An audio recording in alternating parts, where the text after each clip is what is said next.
Agora deu. Posso falar.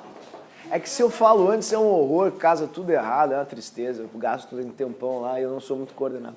Abre o coração, Giovana Caldeira, o que foi? Tem alguma crítica sobre o buffet? Né? Tem sugestão de cardápio? Tu tá mais hoje orgânica, assim? Tu quer uma coisa mais saudável? Não? Oi, Vicky, tudo bom? Como é que tá? Obrigado, fui na Pet Shop. Obrigado por ter notado, né? O pessoal lá do Banho Tosa, né? Sempre tem promoção.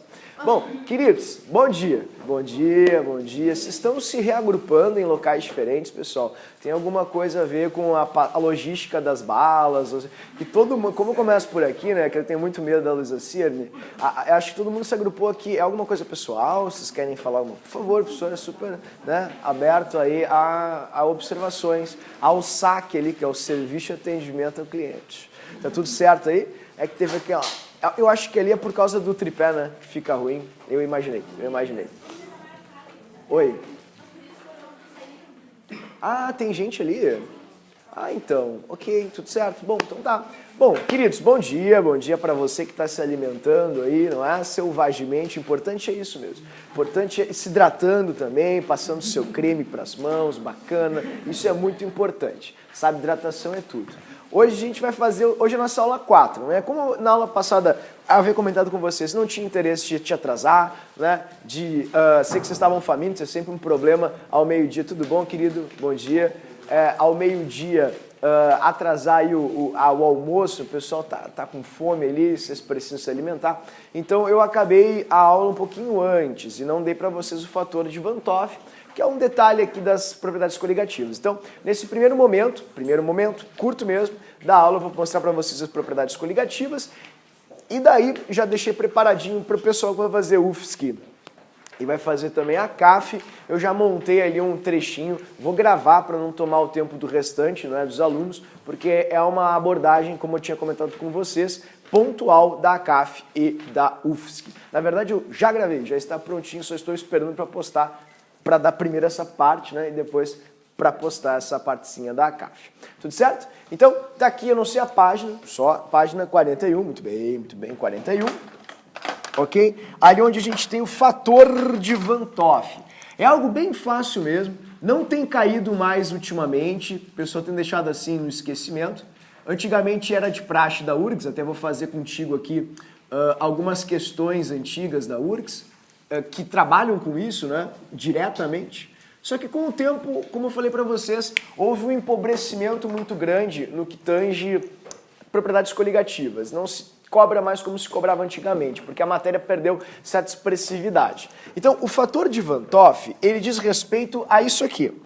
É um fato bem simples das propriedades coligativas, que é o fato de que, os efeitos coligativos, o teco abaixa, aumenta, eles sempre serão diretamente proporcionais à concentração de partículas dissolvidas na solução, que é o que a gente já tinha visto na aula passada. Não importa a natureza da partícula, e sim apenas a concentração, né? Vou escrever para ti. A concentração, que é o mol por litro.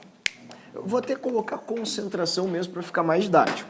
A concentração, quantidade, né, de partículas, entre parênteses aqui, mol por litro, ok?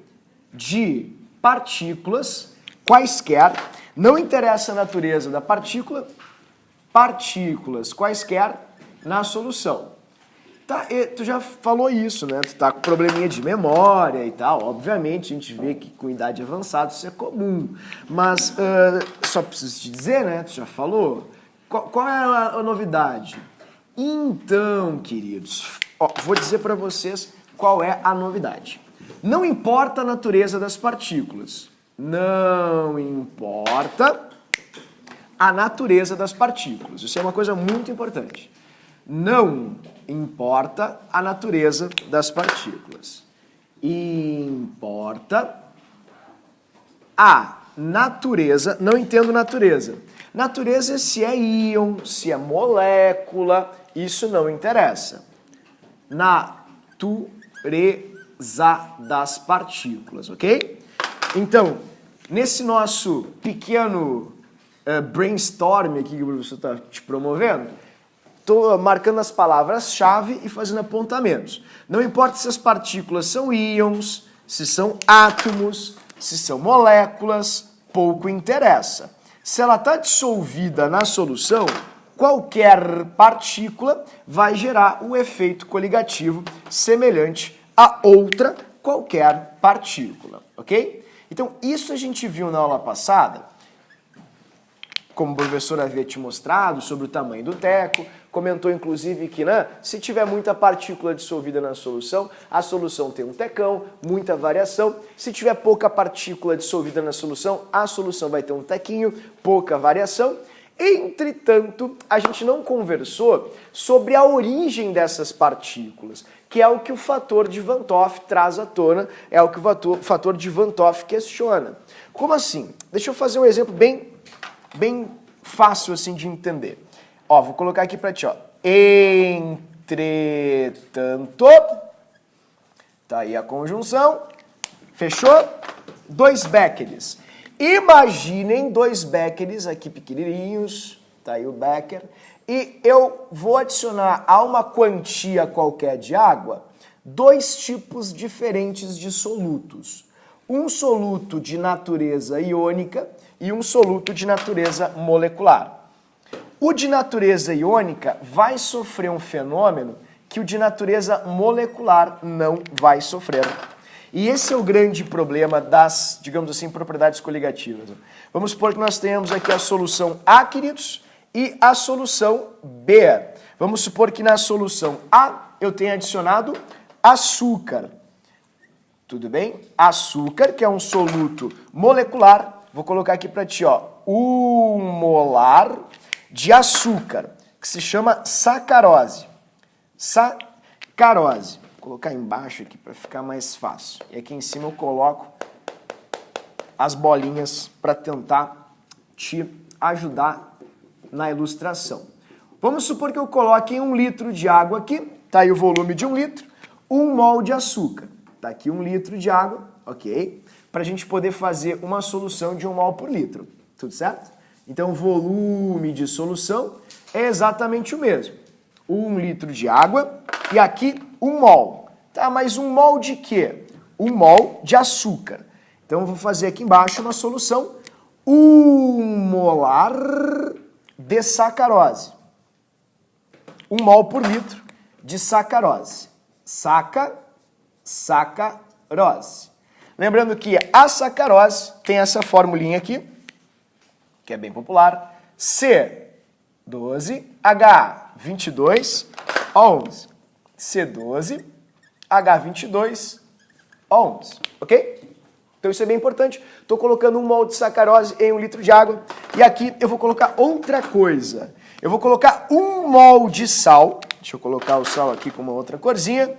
Tá aí o sal, olhem as bolinhas de sal. É a mesma quantidade de substância. Então não tem mais substância na primeira do que na segunda.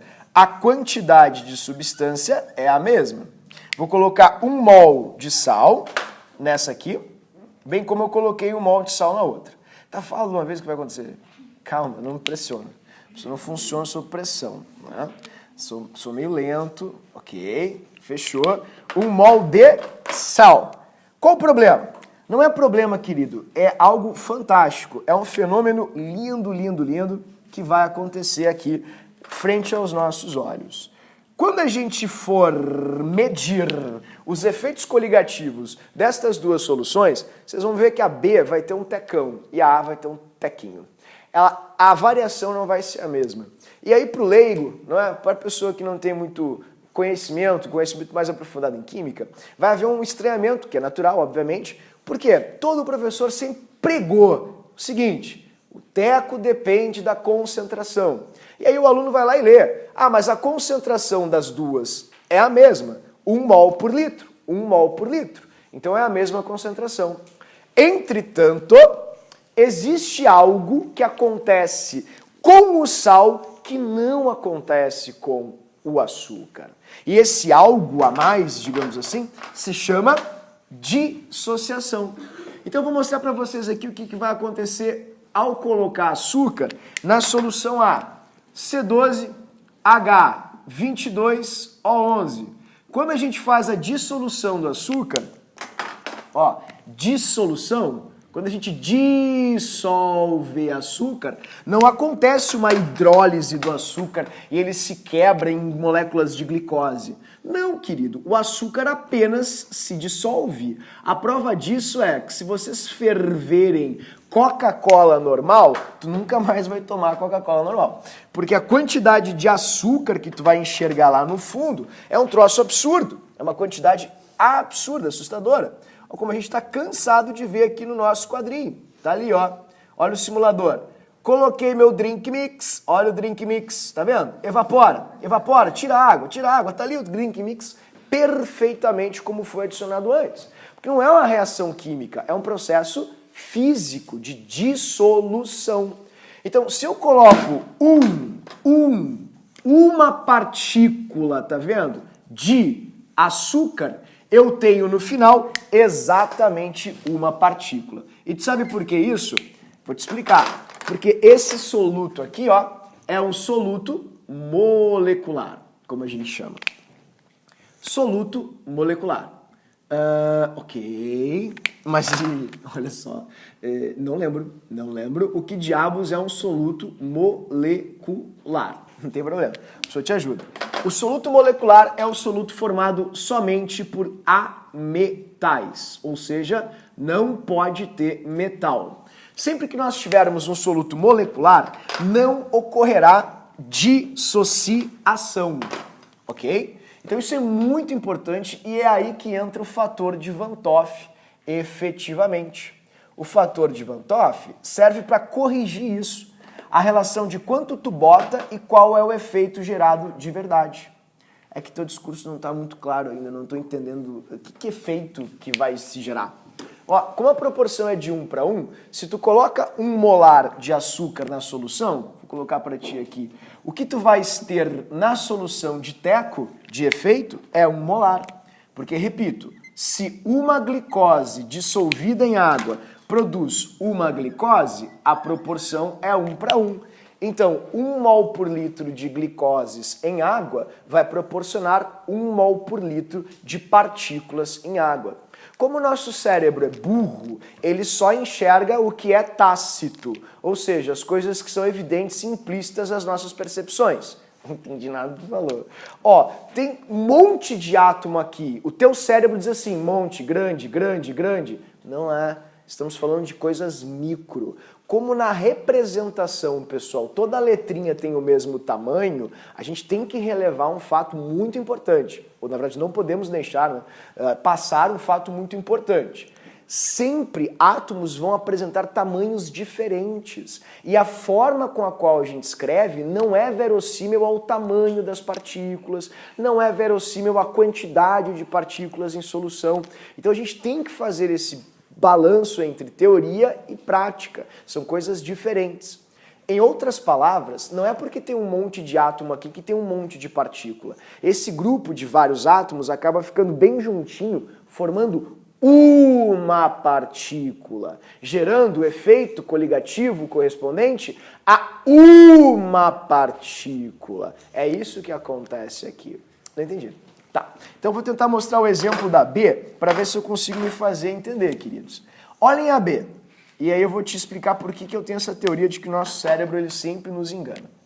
A gente é muito refém ainda de sentidos que são coisas primitivas. A ciência há muito tempo prova isso. Que não é porque tu tá vendo, querido, que é que realmente está acontecendo. Né? Tem outras coisas implícitas que a gente não percebe muitas vezes. O sal, quando é dissolvido na água, ó, se dissolve, ele sofre uma reação, não uma reação, mas um fenômeno chamado de dissociação. Ele não se dissolve apenas, ele se dissocia, gerando 2 partículas ao invés de uma. Ele vai produzir um Na+, aquoso, obviamente, e um Cl-. Tá aí daí? E daí que eu preciso dizer pro teu cérebro agora que isso aqui vale a mesma coisa que isso aqui. Ele não vai entender, porque aqui a gente tem um monte de átomos, né? A gente tem aqui, ó, 23 mais 22 vai dar 43. Olha, como 43 átomos vale a mesma coisa que um átomo. Por quê? Vale, pois a gente está falando de um mundo micro. E se tu quiser ajudar assim a facilitar a ilustração, imagina isso assim, ó. O Na é um átomo gigante, pessoal. Desculpa. Um átomo gigante, pessoal. E se ele é gigante, carbono, hidrogênio e oxigênio são coisas pequenininhas. Então faz esse exercício aqui de abstração. Ó, isso aqui é um C12H22O11. Isso é um Na+. É uma coisa enorme. Então é óbvio que eles se equivalem. Na química a gente não tem como relevar essas coisas de tamanho, portanto a gente acaba, considerar essas relações de tamanho, por isso a gente acaba desprezando. A gente considera assim, ó, uma partícula é uma partícula. Uma partícula é uma partícula. Em pouquíssimas palavras, para resumir o meu discurso, isso aqui vale a mesma coisa que isso aqui. Isso aqui vale a mesma coisa que isso aqui, porque uma partícula causa o efeito coligativo correspondente ao efeito de uma partícula. O que está falando? Eu acho que tu já entendeu. Eu não entendi nada. Ué, quantas partículas o NaCl forma, pessoal? Eu não consigo entender. Claro que consegue, vocês são alunos brilhantes. Ó, um NaCl forma um Na+, uma partícula, e mais o que, pessoal? Um Cl-. Isso é o fator de Van 't Hoff, queridos. É o fator que relaciona os íons. Então a gente vai ter no final, não 1,5, a gente vai ter exatamente 2 íons, totalizando uma proporção de 1 para 2. Ou seja, se um NaCl cai em água, ele gera o efeito de 2 partículas. Porque ele se multiplica. Até burro, ele se divide. Aí que tá. Não, ele se multiplica. Pois o efeito coligativo é correspondente ao número de partículas, como o professor fez questão de ressaltar aqui do ladinho. Se ao colocar em água o açúcar, ele continua um açúcar, e se ao colocar em água um sal, ele se transforma em 2 íons, a gente vai ter o dobro do efeito coligativo aqui em relação ao da solução de cima. Tudo bem? Então isso é muito importante. Logo, o Van 't Hoff, que era esse físico e químico excêntrico, ele acabou criando o fator de Van 't Hoff, que condiz justamente com o número de íons. Portanto, se eu tiver NaCl 1 molar, eu não posso ler 1 molar. Sabe o que eu tenho que ler? Eu tenho que ler 2 molar, pois eu vou multiplicar pela quantidade de íons que tem na solução, gerando a concentração real e absoluta de íons na solução, 2 molar. Então, isso sempre vai acontecer quando o teu soluto for iônico ou for ácido, tá? Isso é muito importante. Acontece com solutos iônicos, ok? Não lembro o que é um soluto iônico. Claro que lembra. O soluto iônico, querido, é aquele formado por metal mais não metal. Ó, metal mais não metal. Ametal. Né? Então, sempre que isso ocorrer, a gente vai ter uma dissociação. E se vai ter uma dissociação, a gente precisa corrigir. Portanto, o Van 't Hoff, para criar uma forma mais simples, ele usou uma simbologia bem fácil. Ele chamou o fator de Van 't Hoff, né? Pessoa aí bem preciosista, de I. I. Ó, I é o fator de Van 't Hoff. É um Izinho assim, minúsculo. I, fator de Van 't Hoff. E o que é o I? O I é o número de íons que a gente vai utilizar para corrigir essa leitura quando o soluto for iônico e quando o soluto for molecular. Portanto, apenas para encerrar, preciso fazer um adendo aqui. Se alguma prova quiser complicar a vida de vocês, vocês não podem esquecer, pessoal, que ácidos se ionizam. Logo, eles também vão gerar um efeito, né, de mais partículas, um efeito de aumento. Ácidos, não lembro o que é um ácido. Claro que lembra. É o H alguma coisa, né? Ó, vou colocar aqui para ti, ó, HX. E aqui a quantidade de átomos de cada um, uma genérica. Esses são os ácidos. Ácidos se ionizam. Então, se eles se ionizam, eles também formam íons. Então, a gente precisa também lembrar disso. Ionizam. Ou seja, eles formam íons. Logo, a gente também precisa colocar estes ácidos como solutos que sofrerão um fenômeno, aumentarão, não é? Digamos assim, os tecos. Portanto, em pouquíssimas palavras, queridos, vou colocar aqui para vocês.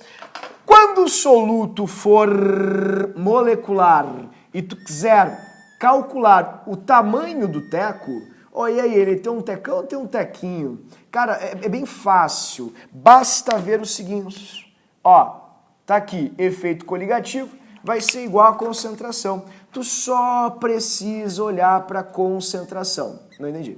Eles vão dar um número para vocês, tipo 1 molar. Esse 1 vai ser o tamanho do teco daquela solução, ok? Não interessa, não precisa entrar em mérito, alguma especificidade, não. Tudo isso é irrelevante. Tudo que vocês precisam lembrar é o tamanho do teco é condizente à concentração. Se o soluto é molecular e eles me deram, sei lá, 20 mols, eu vou mensurar por número 20, pelo número 20. Agora, se o soluto for iônico, respira fundo, tranca, solta. Deu, pronto, passou. Agora você deve fazer o seguinte, com muita calma e paciência, tu deves ionizar se for um ácido, dissociar se for um sal, uma base ou demais iônicos e ver quantos íons nós teremos. Porque o número de íons vai ser o fator de multiplicação, chamado de fator de Van 't Hoff. Tem que multiplicar pelo número de íons, sim, dessa forma. Tudo bem? Então eu vou colocar aqui para vocês, pessoal, esse izinho, tá, embaixo, só para fazer uma legenda. Ó, eu não entendi de onde ele tirou esse I. O I é o número de íons. Porque o que nos interessa aqui é saber quantas partículas teremos na solução. Certo? Então é muito fácil mesmo, porque é mega reprodutivo, é mecânico, tu não precisa pensar muito, é só fazer a dissociação e sair multiplicando na própria questão. Não entendi. Calma, eu vou te mostrar aqui, não é difícil não, quer ver? Faz comigo uma questão que é bem bacana, bem boa.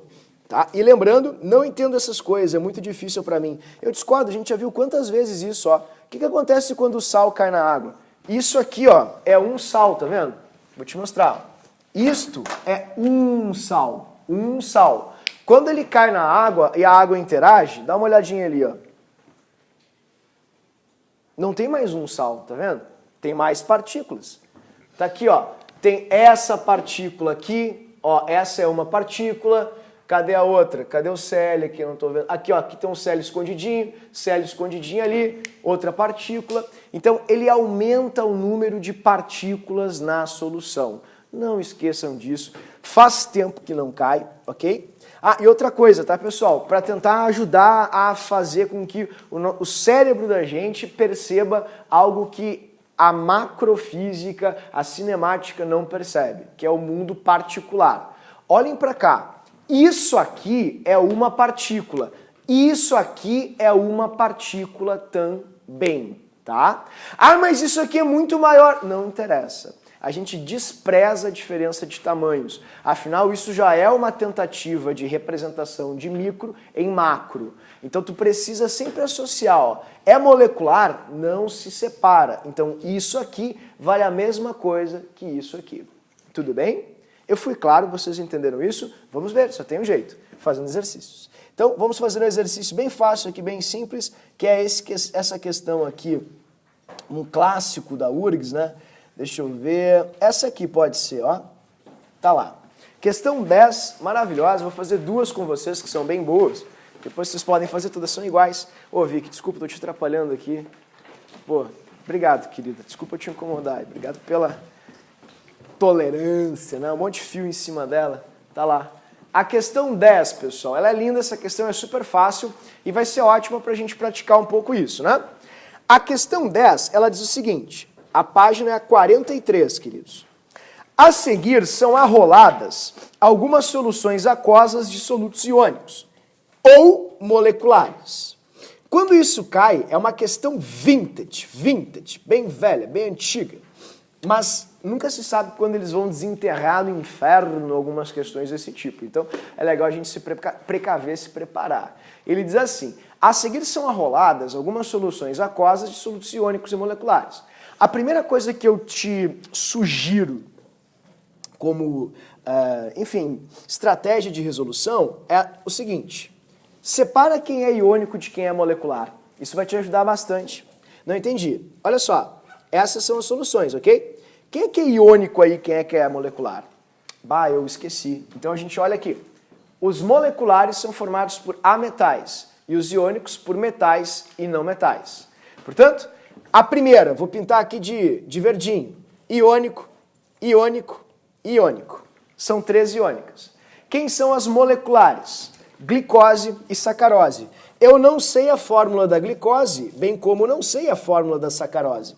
Não importa, porque se eles são moleculares, um mol de soluto molecular dissolvido em água produz um mol de soluto molecular, pois ele não se ioniza e muito menos se dissocia. Ok? Então não importa pra gente a fórmula da sacarose e muito menos da glicose. O que nos interessa aqui apenas é saber que ambas são moleculares. Aí como é que tu sabe que é molecular? Isso é importante. A gente vai trabalhar em bioquímica logo mais, então vai ficar super frequente esse vocabulário, esse palavreado sobre, enfim, substâncias de origem, enfim, de carboidratos, proteínas, origens alimentares, digamos assim. Então é importante saber algumas coisinhas, é o saber da prática, literalmente. Eles simplesmente vão jogar sacarose e glicose. É legal saber que são substâncias orgânicas, são substâncias moleculares, portanto, né, não se dissociam. Eu não entendi nada que tu falou. Tá, então vamos devagarinho. NaCl, queridos. O NaCl em solução, olha o que ele vai fazer. Ele tem, ó, Na, pode escrever comigo assim, ó, para ficar mais fácil. NaCl. Quando ele cai em água, colocou ele em água, ele vai formar Na+, ó, Na+, mais Cl-. Essa é bem fácil. Totalizando 2 íons. Então, esse 0,20 que a gente tem ali, tem que ser, na verdade, multiplicado por 2. Deixa eu apagar aqui e botar mais pro ladinho, porque senão vai ficar muito ruim. Ó, vou escrever aqui, ó, NaCl, tá? NaCl vai produzir Na+, mais Cl-. Isso vai formar, então, 2 íons. Logo, esse primeiro tem que ser multiplicado por 2. E a concentração molar que eu vou ter é de 0,4 mol.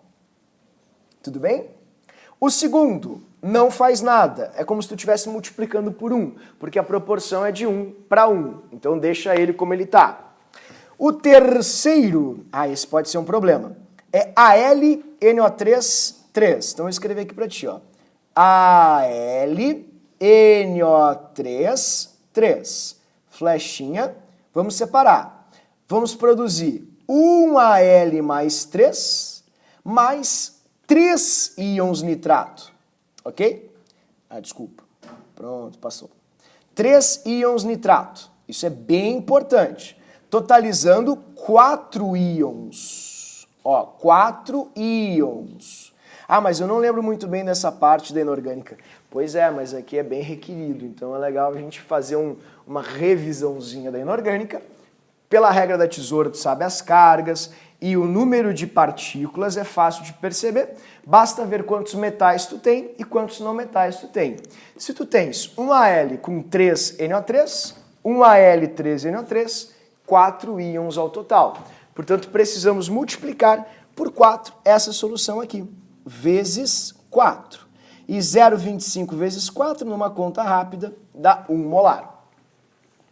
Pessoal, tudo bem? Fiz alguma coisa muito complexa? Todo mundo entendeu isso? Sim ou não? Fechou? Ok. Bom, continuando aqui então, sacarose vezes 1 fica como tá, meio. E aí vem o nitrato de cálcio. Vou fazer o nitrato de cálcio aqui embaixo para ti. CaNO3, 2. Flechinha, 1Ca mais 2 NO3 menos. Totalizando 3 íons. E se totaliza 3 íons, a gente vai multiplicar por 3, dando 1,2 molar. Agora é o momento de respirar fundo, trancar e lembrar. A regrinha é o teco, abaixa, aumenta, abaixa, aumenta. Pelo amor de Deus, não erra a variação, porque isso vai ser muito importante. É teco, abaixa, aumenta, abaixa, aumenta. Só isso. Eles estão pedindo para vocês algo que é super sacana, assim, algo que é muito comum e fácil de errar, que é a temperatura de congelamento. A temperatura de congelamento, pessoal, ela decresce. Eu não sei se vocês têm problemas com temperaturas negativas, mas eu tenho. Tenho problemas primários, um relógio de ponteiro, cadarços e temperaturas negativas. Então, se você tem problemas assim como eu, faz devagar, porque isso vai ser um grande problema na prova. Ó, tu faz um termômetro, desenha um termômetro bem primitivo e bota 0. Qual delas vai ter o maior decréscimo? A que tem justamente a maior concentração de partículas. Qual delas tem a maior concentração de partículas?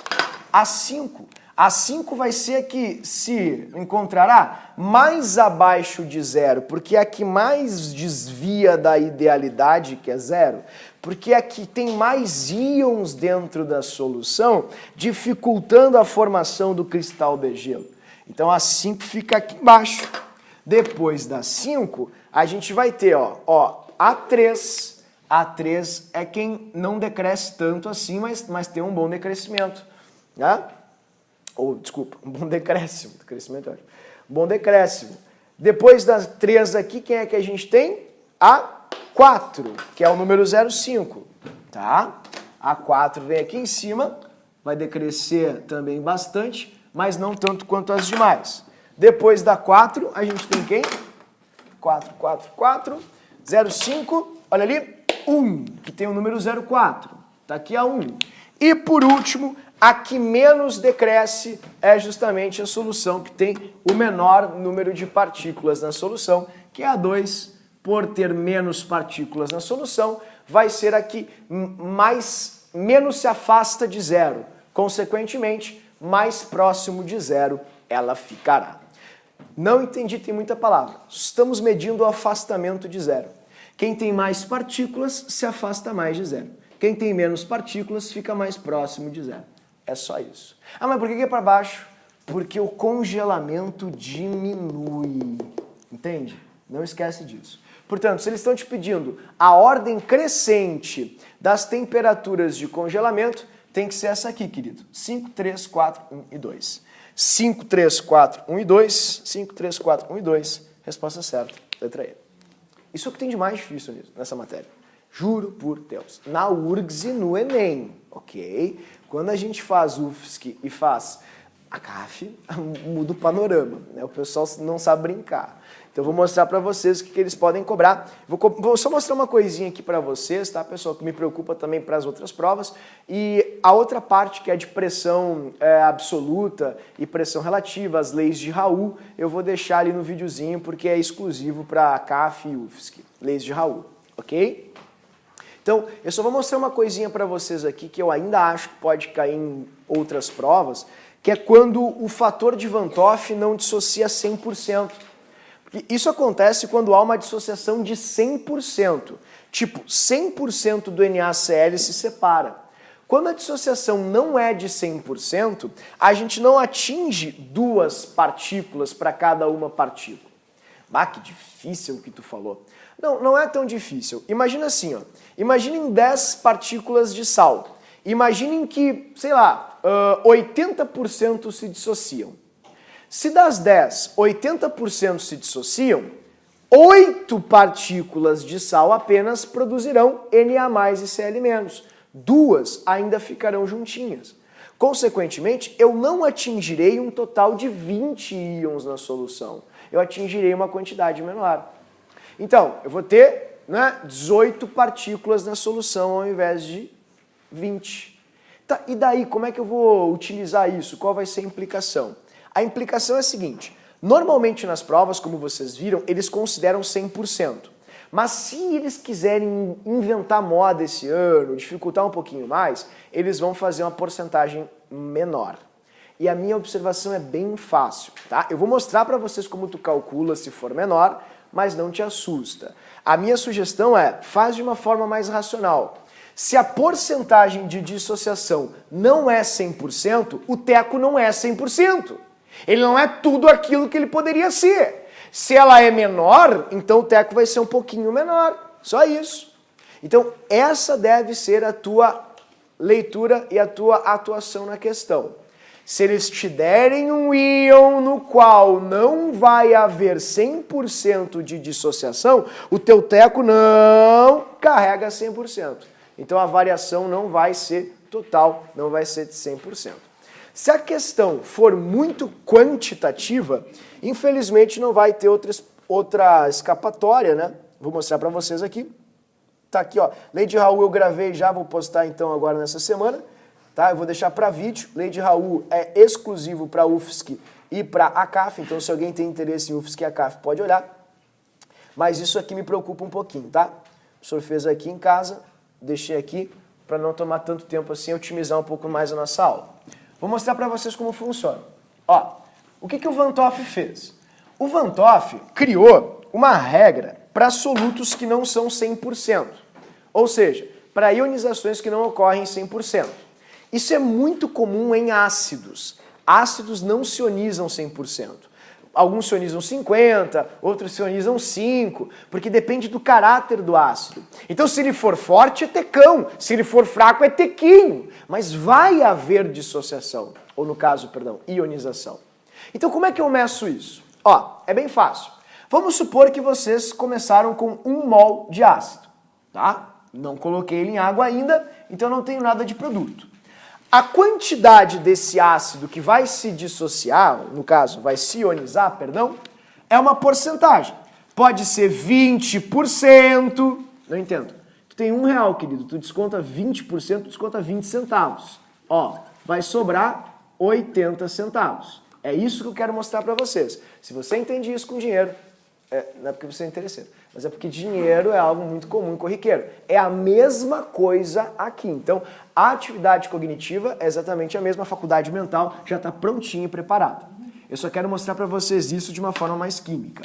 Vamos supor que eu tenha 1 mol e uma parcela desse mol, que eu não sei quanto, vai se dissociar, que a gente chama de alfa, lembra? Que é o grau de ionização dos ácidos. Nada mais é que a porcentagem. Então, sei lá, 20% vai sumir, 30% vai sumir.